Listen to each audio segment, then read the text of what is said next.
পিকুর জার্নিটা সেই 10 বছর হয়ে গেল, after 10 years it's still trending in the top 10।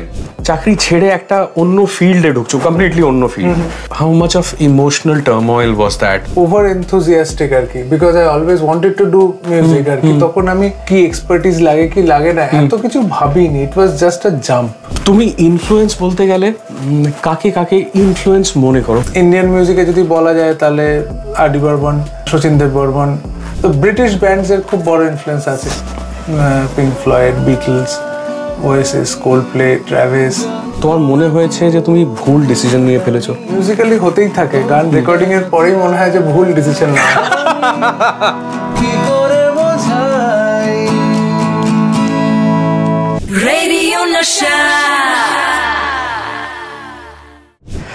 Radio नशा अब आपके लिए ईस्ट इंडिया एक्सप्रेस लेके आया है।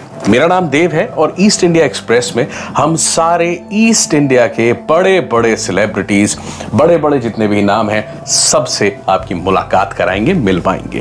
मैंने अपना नाम तो बता ही दिया है, इनका नाम बताने की कोई जरूरत नहीं है, आप इनको जमानों से जानते हैं। अनुपम दा हमारे साथ है हमारे स्टूडियो में। अनुपम दा, वेलकम। আচ্ছা, একটা কথা বলো, তুমি পিকু করেছিলে এক্স্যাক্টলি কোন সালে কাজ শুরু হয়েছিল?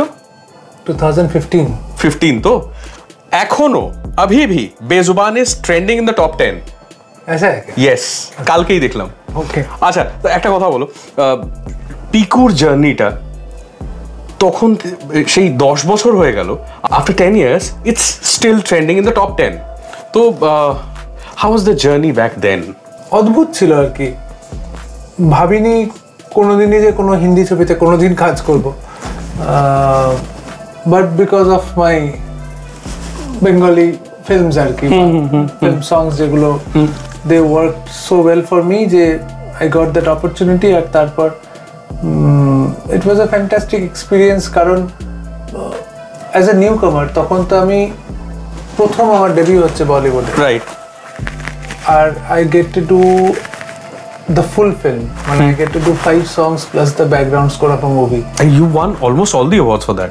And I got some awards for the background score, but the interesting part is newcomer usually এতটা পায় না। হ্যাঁ হ্যাঁ, একটা গান পায়, দুটো গান পায়, বা হয়তো বিজিএম ধরিয়ে দিয়েছে, রাইট। বাট এই গোটা ফিল্মটা যে করা এবং এই যে এক্সপিরিয়েন্স, ফিল্মের স্ক্রিপ্ট, ফিল্মের ক্যারেক্টার্স গুলোর সঙ্গে জড়িয়ে পড়া আর কি, এখনো যখন ছবিটা দেখি ভালোই লাগে আর কি। Obviously, it's an amazing film. আচ্ছা, তুমি ফিল্মসে আসার আগে, মিউজিক করার আগে তুমি অ্যাকচুয়ালি চাকরি করতে, তাই তো? প্রথম কোয়েশ্চেন হলো যে তোমার লাইফে তুমি কবে এটা রিয়েলাইজ করলে যে music is your calling? Actually ছোট থেকেই গান বাজনার প্রতি ভীষণ একটা ভালোবাসা ছিল। when I started writing songs,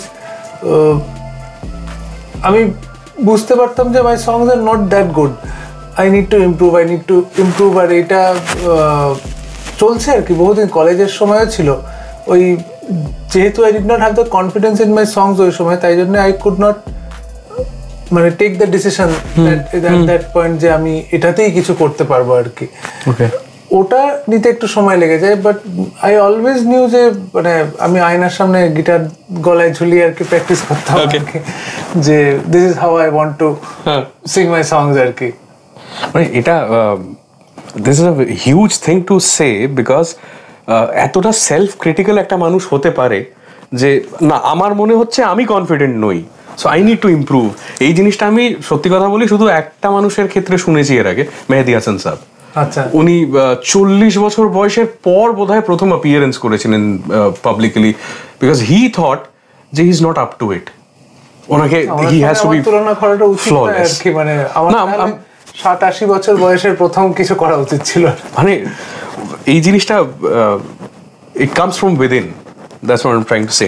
আচ্ছা, তুমি চাকরিটা যে ছাড়লে, চাকরি ছেড়ে একটা অন্য ফিল্ডে ঢুকছো, কমপ্লিটলি অন্য field, so how much of emotional turmoil was that? Tension কিছু ছিল না অ্যাকচুয়ালি, আই ওয়াজ মানে ওভার এনথুজিয়াস্টিক আর কি, because I always wanted to do music আর কি। তখন আমি ইউফোরিয়াতে ছিলাম একটা, আচ্ছা, যে আমি কলকাতা ফিরছি, গান বাজনা করবো। আর এটা যে আলাদা একটা ফিল্ড এবং এখানে কি এক্সপার্টিস লাগে কি লাগে না এত কিছু ভাবিনি, it was just a jump. Just একটা সেফ সিকিউর চাকরি ছেড়ে দিয়ে জাম্প। হ্যাঁ। ওকে, তুমি যখন নিজের সবকিছু ছেড়ে ফুল টাইম মিউজিক চুজ করলে, তখন তোমার তো একটা জাম্প ছিল, তোমার একটা ইউফোরিয়া ছিল তুমি বললে, but how did your parents or friends react to it? Parents were happy, কারণ আমি তো ব্যাঙ্গালোরে থাকতাম, I was coming back to Kolkata. বাড়ি ছেলে বাড়ি আসছে, ছেলে বাড়ি আসছে, কিছু না হলে বাবা তো আছে। আর বন্ধুরা কেউ কোনোদিন বলেনি কিছু? বন্ধুরা না, একটা বন্ধু আমায় ফুল পাঠিয়েছিল অন মাই ডিসিশন যে আমি চাকরি ছেড়ে গোয়িং ব্যাক টু কলকাতা। আর অনেকে অ্যাকচুয়ালি অত লোকের কথা শুনলে জীবনে কিছু করা যায় না। একদম ঠিক। So it is my decision আর কি, দেখা যাক না কি হয় আর কি, ম্যাক্সিমাম কি হবে আর কি, হবে না কিছু, আবার যাবো চাকরি করতে। ऐसा अप्रोच और ऐसे दोस्त सबको मिलने चाहिए। আচ্ছা, আমাকে আমার মতো থাকতে দাও, এই যে আইকনিক গান একটা হলো, তারপরে কি মানে যেমন তুমি বললে তুমি সেলফ ক্রিটিক্যাল ছিলে, so did after that song did you feel যে each and every song has to be at the standard, আমাকে এইটাই মেনটেন করতে হবে? Did that hit give you stress? Actually hit flop মানেই বুঝতাম না তখন আমি, যে হিট সং মানে কি আর কি, হোয়াট। এখন আমি জানি যে that song defines my career, যে ওটা দিয়ে সবকিছু হয়েছে। তখন আমার কোনো আন্দাজ ছিল না। যখন আমাকে আমার মতো থাকতে দাও ওয়াজ বিকামিং পপুলার, বেঁচে থাকার গান ওয়াজ বিকামিং পপুলার, তখন মনে হচ্ছে আচ্ছা এই গানগুলো পপুলার হচ্ছে, তাহলে তো আমার অন্য গানগুলো I think they are better than this songs, they should become more popular. But world ওরম ভাবে চলে না আর কি, সেগুলো পরে বুঝতে পেরেছি। বাট ওই কনফিডেন্সটা ওইটা ছিল যে মানে there is a scope of improvement, আমি তো ইমপ্রুভ করা যায়, অনেক জায়গায় দেখতে পাচ্ছি যেখানে আই ক্যান ইমপ্রুভ। বাট তোমার গানের যে একটা সবচেয়ে বড় ফ্যাক্টর আমার মনে হয়, বিং আ প্রবাসী বাঙালি, দে আর ভেরি রিলেটেবল। মানে ভাষাটা মোস্টলি এমন হয় যেটা আমিও হয়তো ভাবছি বা আমিও হয়তো ফিল করছি, আর সেটা শুনে মনে হয় এটা তো আমারই মনের কথা। সো এই রিলেটেবিলিটিটা যেটা, এটা কি তোমার নিজের পার্সোনাল এক্সপিরিয়েন্সেস থেকে আসে, নাকি পুরোটা তুমি ইম্যাজিন করতে পারো? এটা মিক্স অফ বোথ, কিছুটা রিয়েলিটি, বাকিটা ইমাজিনেশন। কারণ একটা গান অ্যাকচুয়ালি 4-5 লাইনেরই হয় যদি রিয়েল লাইফ কিছু হয় আর কি, তারপর তো শেষ। How do I make the entire song up, তারপরে then your imagination starts to come in, আর ওটা হেল্প করে বাকিটা বানাতে। You are trying to live that particular moment through much more lines. Right. Okay, extending the thought. Right. আর মেলোডিও তাই তো, যে একটা থট যদি আসে, একটা আমাকে আমার মতো থাকতে দাও, একটা লাইন একটা সুর, what about the rest of the song, বাকিটা তো ইমাজিনেশন। রেস্ট 4 মিনিটস কোথা থেকে আসবে? আচ্ছা, তুমি ইনফ্লুয়েন্স বলতে গেলে কাকে কাকে ইনফ্লুয়েন্স মনে করো, who have really put a lot of impression on you as musicians, singers বা কম্পোজার্স? এটা তো গ্লোবালাইজেশনের ফলে আর কি ইন্ডিয়ান ওয়েস্টার্ন সব মিলিয়ে একটা খিচুড়ি তৈরি হয়েছে। ইন্ডিয়ান মিউজিকে যদি বলা যায় তাহলে ডেফিনেটলি আর ডি বর্মন, শচীন দেব বর্মন, সলিল চৌধুরী, সুধীন দাশগুপ্ত, নচিকেতা ঘোষ, পরবর্তীতে নচিকেতা সুমন, অঞ্জন দত্ত, এবং বাংলা ব্যান্ড যত, চন্দ্রবিন্দু এনল, এটা তো একটা বড় বেস বটেই।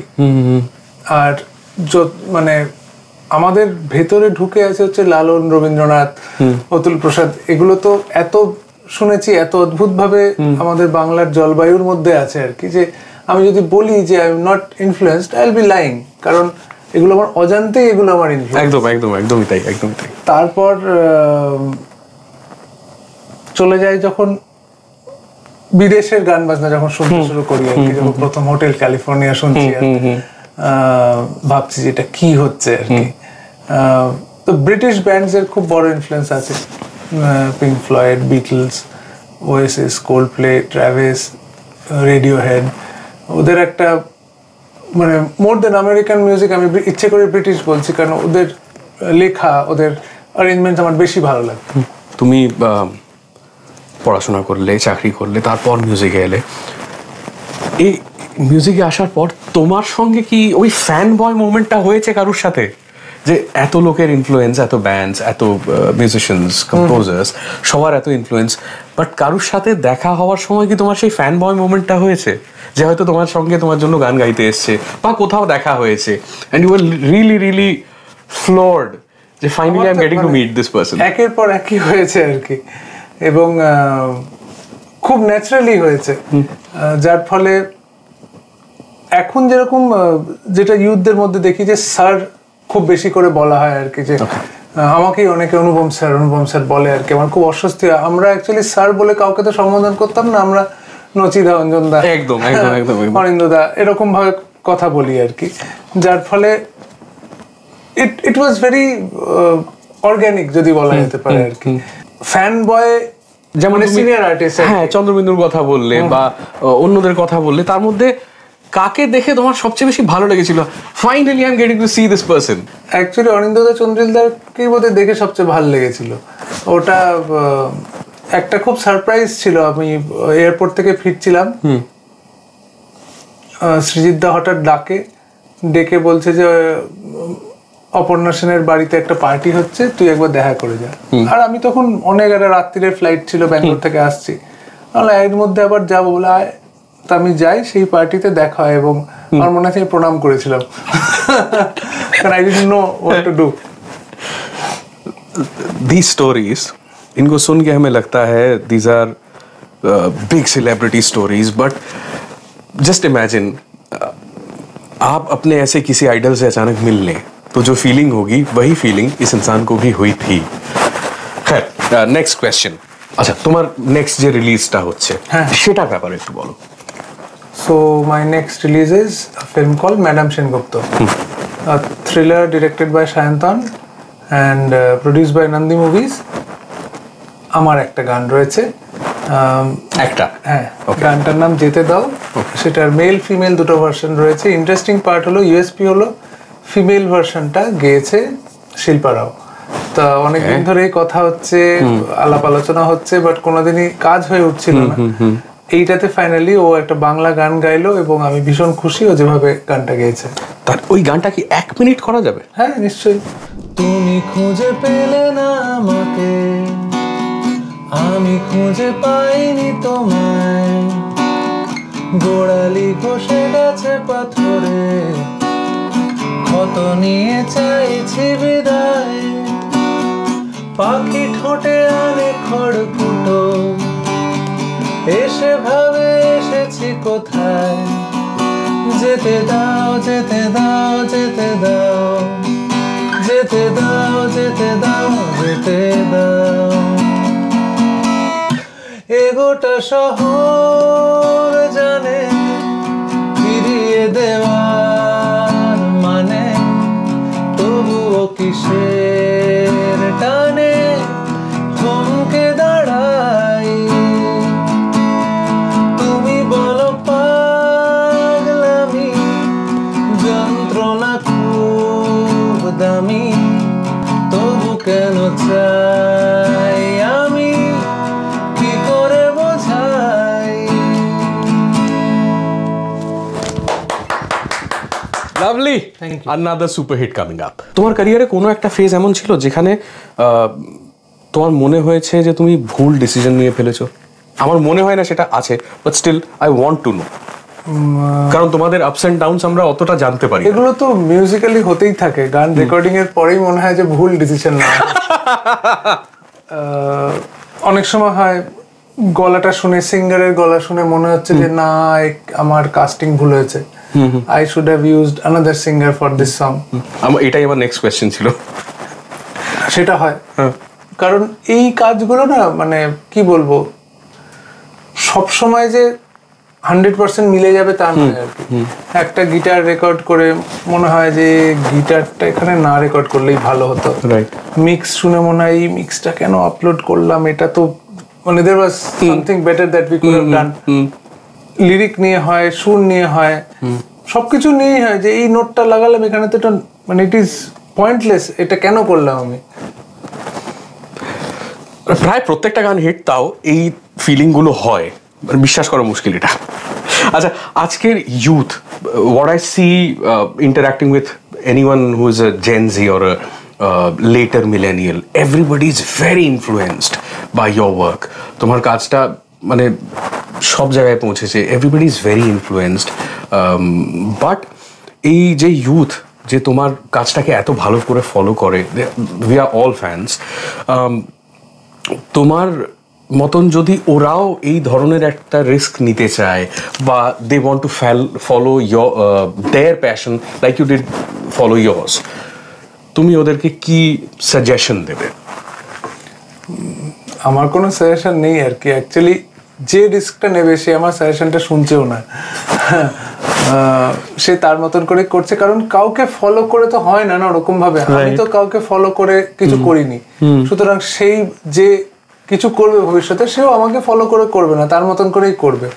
আর আমাকে ফলো করে করলে তার মুশকিল হতে পারে জীবনে আর কি, কারণ আমার সময় স্টার্সরা কিভাবে অ্যালাইন ছিল, কিভাবে কি হয়ে গেছে, ইটস ম্যাজিক আর কি। উই ক্যানট ক্যালকুলেট যে 2030-এ কি ম্যাজিক হতে চলেছে। राइट, सो आपका पैशन है, फॉलो करना है तो कीजिए। अच्छा, এখন যদি আমি বলি আর্টিস্টিক্যালি, পার্সোনালি, এখন অনুপম রয় যে 10-15 বছর আগে ছিল, সেখান থেকে আজকেও কোন ফেজে পৌঁছেছে? এটাও মানে নিজেকে নিজে অ্যানালাইজ করা ভীষণ কঠিন হয় আর কি। তখনও আমি মানে আজ থেকে শুরু করার সময় আর কি, my love for poetry, for music, for songs যতটা তীব্র ছিল এখন অতটাই আছে। শুধু হয়েছে কি, তখন আমি খুব লিমিটেড কিছু গান, লিমিটেড কিছু কবিতা তার মধ্যে থাকতাম, সেটাকে আস্তে আস্তে এক্সপ্যান্ড করার চেষ্টা করেছি ওভার দ্য ইয়ার্স, কারণ বয়সের সঙ্গে সঙ্গে আরো বেশি জানার ইচ্ছে তার পারে আর কি। তো আমার মধ্যে আমি যেটা দেখেছি যে আমার বন্ধু বলে আর কি, আই এম আ সিকার, মানে I am always searching for new things আর কি। যে কবিতা আমার পড়া হয়নি, যে গান আমার শোনা হয়নি, যে উইজডম আমার জানা হয়নি, so I am always searching. আর নলেজ হচ্ছে আমার সবচেয়ে বড় ড্রাইভিং পয়েন্ট। মানে হয় না যে অনেকে ওয়েলথ অ্যাকুমুলেট করতে চায়, অনেকে অনেক কিছু হোল্ড করতে চায়, কে সিডি জমাচ্ছে, কে বই জমাচ্ছে। So my thing in life is gathering knowledge আর কি, এবং সেটার কোনো বাদ বিচার নেই, এনি টাইপ আর কি। সো ওই আমার অল্প বয়সে যে মন থেকে আমি গান তৈরি করতাম আর কি, এখন আমার যে মনটা আর কি, তার প্রচুর নলেজ গ্যাদার্ড হয়েছে। তার মানে এই নয় যে গানগুলো খুব ইমপ্রুভ করেছে বা কিছু, বাট আউটলুক একটু পাল্টেছে তো definitely. Would you say it has become a little deeper? মুশকিল হয় বলা আর কি, হয়তো আরো সহজ হয়েছে। আগে হয়তো ছোটবেলায় যখন লিখছি আর কি, তখন না ভেবেই একটা কিছু করে ফেলেছি যেটা অ্যাকচুয়ালি অনেক ডিপ, যেটা এখন মনে হচ্ছে আর কি। আর প্রচুর ভেবে প্রচুর কিছু করে দেখা গেল একটা খুব শ্যালো জিনিস লিখলাম। Again, saying this, admitting this, it's like amazing. Only legends can do that. আচ্ছা, নেক্সট তোমার আর কি কি প্ল্যান আছে?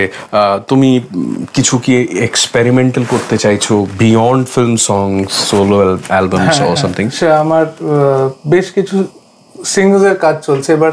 সিঙ্গলস যেটাই সিঙ্গল যেটা রেকর্ড করছি আর কি, করেই মনে হচ্ছে এটা অতটা ভালো হয়নি, আরেকটা করি। এই করতে করতে বেশ কয়েকটা সিঙ্গল জমে যাচ্ছে। এবার বুঝতে পারছি না যে এই সবকটা সিঙ্গল একসঙ্গে করে অ্যালবাম করে নেবো নাকি একটা একটা করে রিলিজ করব।